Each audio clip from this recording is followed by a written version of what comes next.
Algebraic expression chapter number 5 part 4 की बात कर रहे हैं हम लोग। Question number 31। आज हम लोग 31 से 40 तक करेंगे। x का वह मान जो समीकरण 10x + 6 + 8x - 3 = 5x - 4 को संतुष्ट करता है वह निम्न समीकरण को भी संतुष्ट करता है। अब देखिए, तो आपको ये बताना है कि अगर ये इसको संतुष्ट कर रहा है तो इन चारों में से किसको संतुष्ट करेगा। तो अगर ये इसको संतुष्ट कर रहा है तो यहाँ से हम x की वैल्यू निकाल लेंगे। कैसे? 10x + 6 + 8x - 3 = 5x - 4।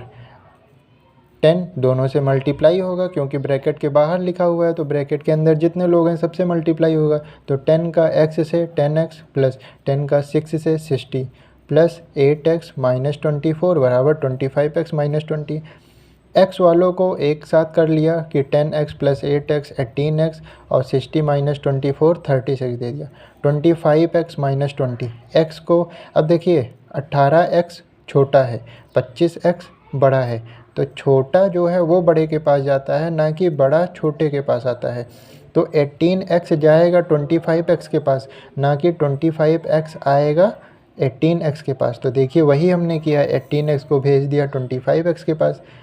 अब वेरिएबल हो जाएंगे एक तरफ, नंबर भी एक तरफ होने के लिए क्या करेगा, ये 20 आएगा 36 के पास, क्योंकि 36 बड़ा है।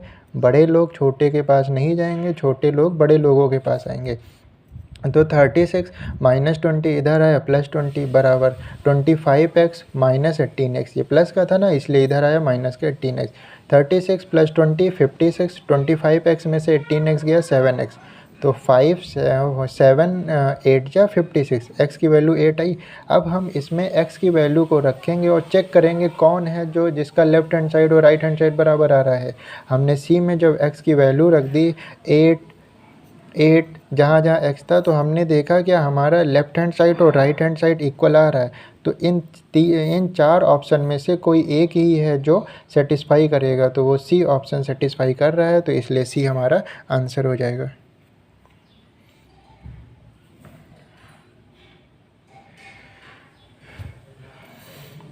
क्वेश्चन नंबर 32 क्या कह रहा है, 11x - 16y + 7a प्राप्त करने के लिए 5y - 13x - 8a में से क्या घटाना चाहिए। आप ये बताइए, अगर मैं कह दूं 8 प्राप्त करने के लिए 12 में से क्या घटाना चाहिए, तो आप क्या कहेंगे, 12 में से 8 घटा दीजिए, बड़े में से छोटा घटा दीजिए। तो अगर आप 11x - 16y + 7a प्राप्त करना चाह रहे हैं तो 5y - 13x - 8 में से क्या घटाएंगे, तो इसमें से घटाना है, यानी ये बड़ा है ये छोटा है। तो जब 8 में से क्या 8 प्राप्त करने के लिए 12 में से क्या घटाया जाए, तो आपने कहा 12 - 8। तो ये प्राप्त करने के लिए इसमें से क्या घटाया जाए, तो 5y - 13x - 8 -11x - 16y + 7a। आप ध्यान रखिएगा, कभी भी अलजेब्रिक एक्सप्रेशन हो, माइनस वाइनस कराना हो, तो आप ब्रैकेट का यूज़ करिए कि ये एक अलजेब्रिक एक्सप्रेशन है, ब्रैकेट में करिए उसको, फिर साइन लगाइए, फिर दूसरा जो अलजेब्रिक एक्सप्रेशन है उसको ब्रैकेट में करिए 5y - 13x - 8y। लेकिन यहाँ पर अब चेंजेस होंगे, क्यों? क्योंकि बाहर माइनस है, तो ये सबके पास जाएगा एक एक करके। जब ये माइनस प्लस माइनस, तो ये हो गया माइनस का 11x, माइनस माइनस प्लस ये हो गया 16y, और ये minus plus minus 7y। 5y का दोस्त कौन है? 16y। और कहीं y है? नहीं। तो 5y + 16y 21y दे दिया।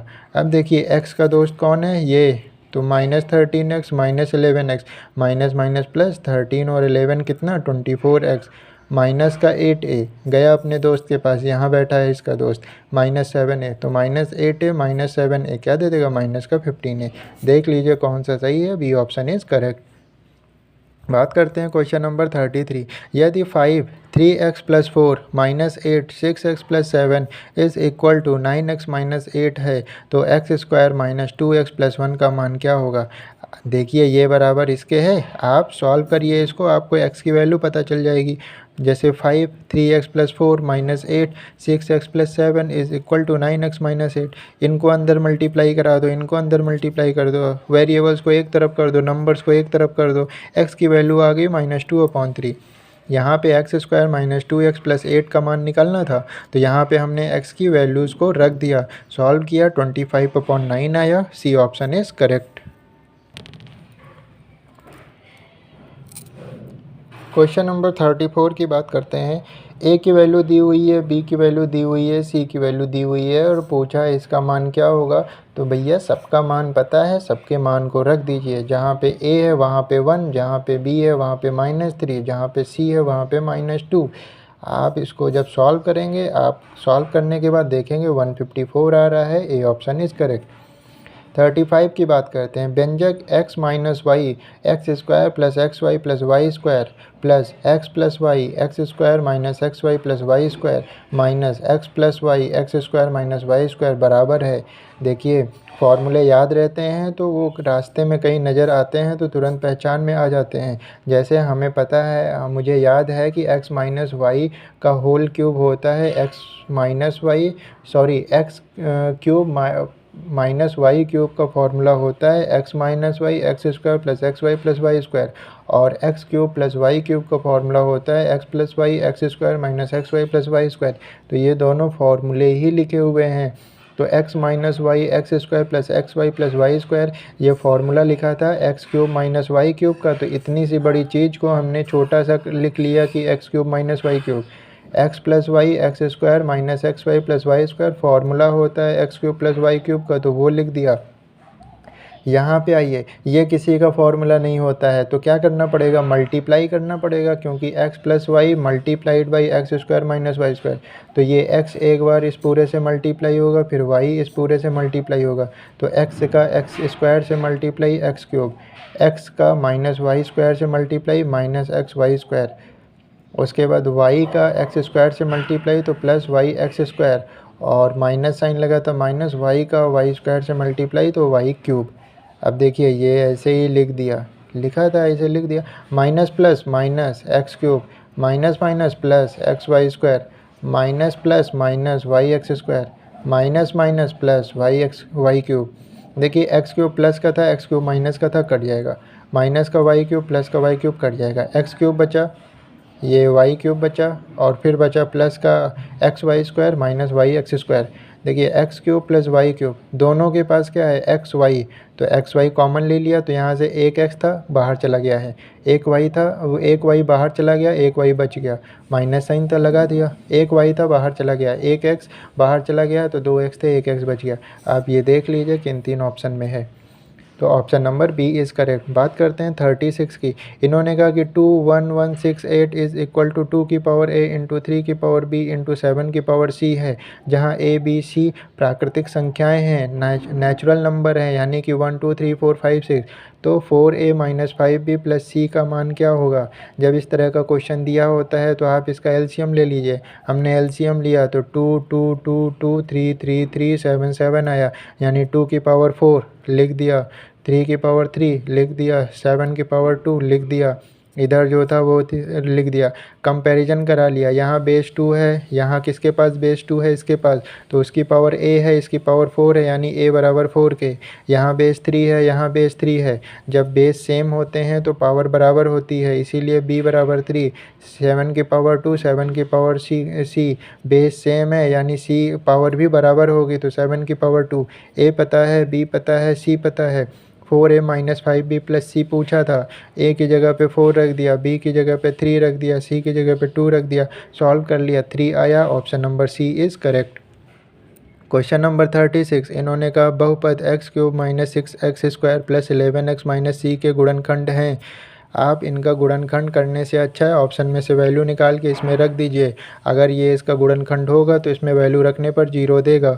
हमने क्या किया, x माइनस 1 इसका गुणनखंड है अगर, तो x माइनस 1 बराबर 0 के, यानी x की वैल्यू 1। इसमें हम जहाँ जहाँ x है 1 रख देंगे, 0 आएगा तो x माइनस 1 उसका गुणनखंड है, 0 नहीं आएगा तो x माइनस 1 उसका गुणनखंड नहीं है। हमने क्या किया, x की वैल्यू 1 आई, रख दिया इसमें, देखिए 0 आया, यानी x माइनस 1 गुणनखंड है। फिर चेक किया x माइनस टू को, तो x माइनस टू बराबर 0 के, x की वैल्यू 2। इसमें जहाँ जहाँ x था वहाँ वहाँ 2 रख दिया। जब 2 रख दिया फिर देखा 0 आया, यानी ये भी उसका गुणनखंड है। x माइनस थ्री को चेक किया, x माइनस थ्री बराबर 0, तो x की वैल्यू 3। इसमें वैल्यू को रख दी x की, जहाँ जहाँ x था वहाँ वहाँ वैल्यू 3 रखा, फिर देखा ये भी 0 आ रहा है, यानी ये तीनों ही गुणनखंड हैं। तो ए ही ऑप्शन करेक्ट हो जाएगा, फिर आगे जाने की ज़रूरत ही नहीं पड़ी।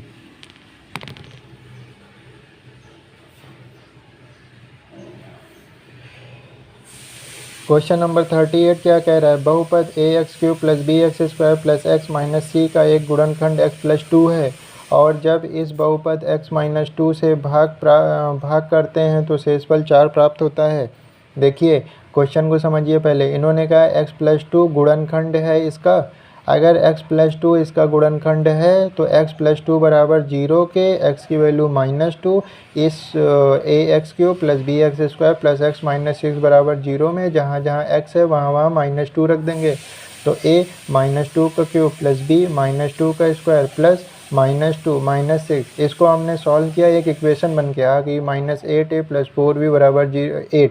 अब आप सोचेंगे ये कहाँ पूरा सॉल्व, घबराइए नहीं, दूसरा एक पार्ट और दिया हुआ है।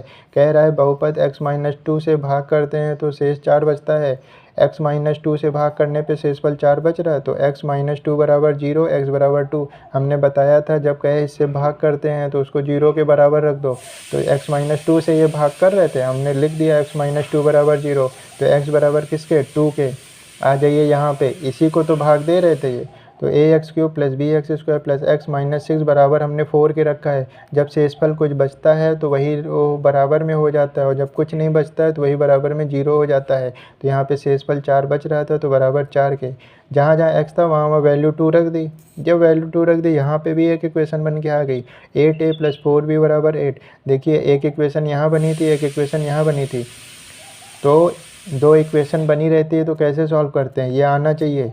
तो एक इक्वेशन के नीचे दूसरी इक्वेशन लिख दीजिए, माइनस 8a प्लस 4b बराबर 8 था, उसी के नीचे दूसरी इक्वेशन लिख दी 8a प्लस 4b बराबर 8।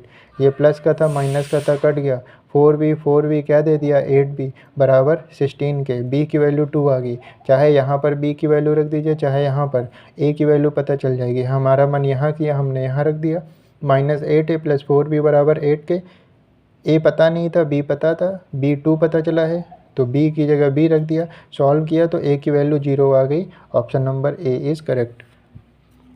इस तरह के क्वेश्चन हम लोग कर चुके हैं। देखिए क्या हो, a/3 बराबर b/2 बराबर c/1 हो, तो a plus B plus 2c/b क्या होगा।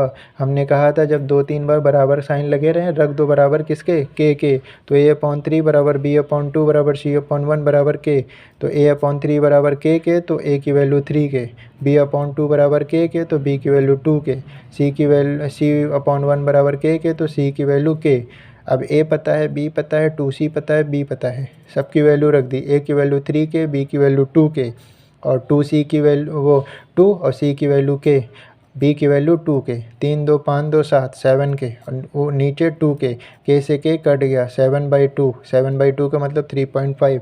Option number A is correct. Question number 40 की बात करते हैं। मानिए कि 3 परिमेय संख्याएं हैं जहां पे a की वैल्यू 3/5 है, b की वैल्यू 2/3 है, c की वैल्यू -5/6 है। तो निम्नलिखित में से कौन सा सत्य है। अब देखिए a भी पता है, b भी पता है, c भी पता है, अब कौन सा सत्य है। तो सत्य वो होता है जिसका LHS और RHS बराबर आ जाए, वही सत्य होगा। तो ये जो 4 ऑप्शन है इसमें आप a, b और c की ये वैल्यू रख देंगे, जिसका LHS RHS के बराबर आएगा वही सत्य होगा। तो भैया सी ने क्या किया, सी ने दे दिया, LHS RHS के बराबर आ गया। ये देखिए हमने ए की वैल्यू रख दी, बी की वैल्यू रख दी, सी की वैल्यू रख दी, सब जगह वैल्यू रख दी, सॉल्व किया, और सॉल्व करने के बाद हमारा LHS आ गया 13/30, RHS आ गया 13/30। तो यानी सी ऑप्शन इज़ करेक्ट।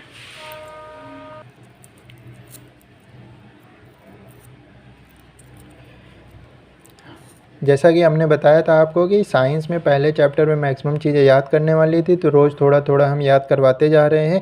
ये चैप्टर ख़त्म होगा तो साइंस का पहला चैप्टर पढ़ेंगे, तो हम थोड़ा थोड़ा याद करते रहेंगे, तो जब तक ये ख़त्म होगा तब तक साइंस का पहला चैप्टर याद हो चुका रहेगा।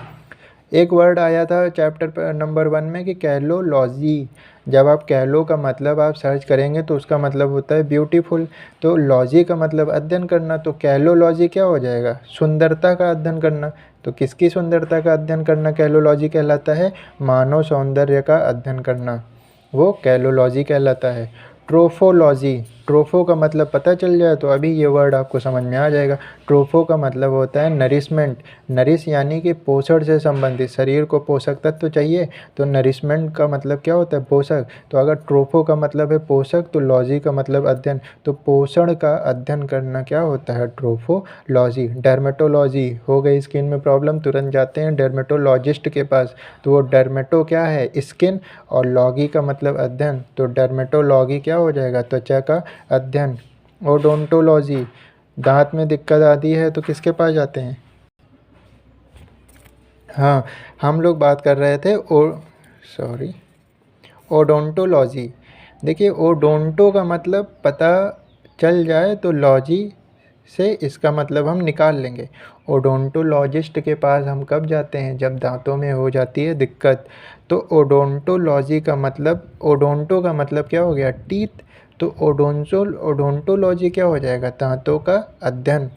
एम्ब्रायोलॉजी, देखिए एम्ब्रायो क्या होता है, बर्थ से पहले का जो बेबी होता है, यानी हम कह सकते हैं गर्भ में जो बेबी होता है वो एम्ब्रायो कहलाता है।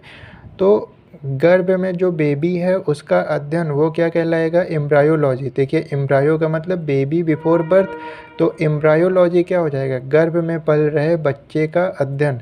तो यही है भ्रूणीय परिवर्धन का अध्ययन, वो क्या कहलाता है, एम्ब्रायोलॉजी। Thank you class.